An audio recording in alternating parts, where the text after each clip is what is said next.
because they not. You was born here. You was born on this land. We covered the ICE agents' raid on a South Shore Chicago apartment complex a few days ago.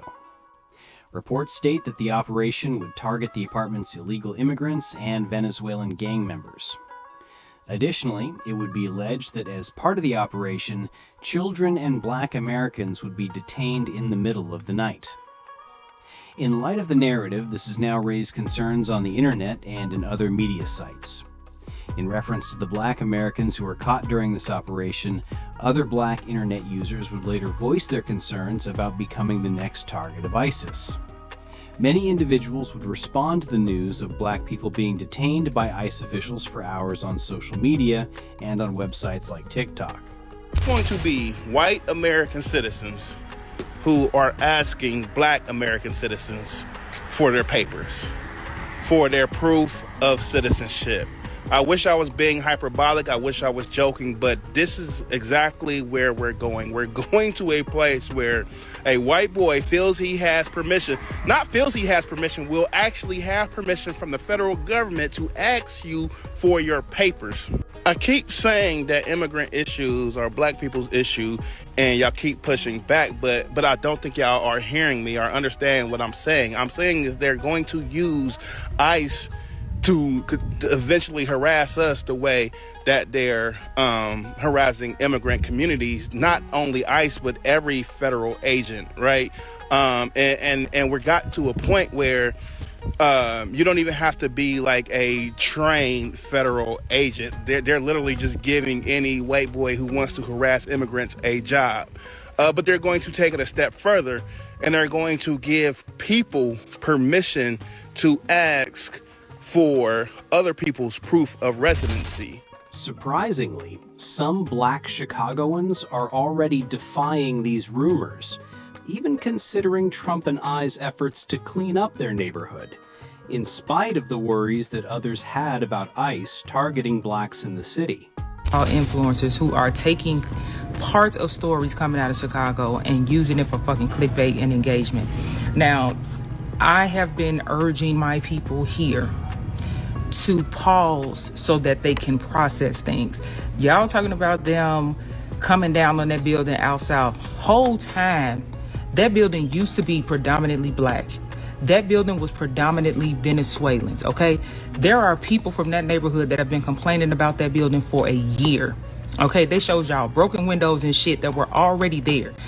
These are the things that y'all have to stop doing. And this is why I keep telling people here in the city, particularly Black people, pause so you can process. If y'all start responding to shit out of emotion, then you don't know what the fucking play is, because you haven't had time to actually think. What people are doing are trying to get a rise out of Black Chicagoans, okay? That was one incident. Then you had the guy out west that had the accident, and they pulled him out, and one of the agents was choking him, and people were recording it, okay? So again, follow-ups to all of these things, never. Nobody ever comes back with the follow-up. They talking about, oh, they're arresting Black people in Chicago. All of the Black people that they took from that building on the south side were released. The 37 people that they detained were all Venezuelans who were part of a particular gang. Y'all gotta stop doing that shit. Chicago, you need to stop lying and saying, and people on this internet need to stop lying and saying that they're coming for Black people. Yes, there was a building in a Black community that was not majority Black because it had been overran by illegal gang bangers. Let's be clear. So why everybody want to keep throwing that narrative around, half of South Shore is fucking invaded by illegals. That's the truth. So don't get on here saying Black people are being came for. They're coming because they're in our neighborhoods and our communities. That's why. So yes, they're going to go in buildings where Black people live and sleep because they put them in buildings where Black people live and sleep. South Shore, born and raised. I know what I'm talking about. Stop pushing that narrative because it's not correct. After that, the same user would go to the raided South Shore apartment and even verify with a tenant that Venezuelan immigrants had taken over the building. The windows out. Okay, because see, that's again a narrative that they done put on social media is that the ICE came and busted out y'all windows. That's a lie. So them windows over there right there, that's They in this, didn't bust out no window. ICE didn't bust out some windows. these was already busted on that floor up there. Same way you saying over here. This is the building that everyone is in an uproar about. So as I said, South Shore, this is your community, your neighborhood, and this building was not majority black when the ICE came the other day. Yes, black people were affected, but this building was overran by illegal Venezuelan gangs. And I just had several conversations with residents who are moving their stuff out of here that confirmed that. So stop letting media put that false narrative in your head that somebody coming for you, because they not. You was born here. You was born on this land. Rise up and stand up on something and stop letting any and everybody tell you something. Many people are wondering what rights they have when they interact with ICE as a result of this discussion. Do ICE officers require a warrant in order to make an arrest? If an agent suspects you, they may arrest you, according to It Continues. ICE can make arrests without a judge's warrant.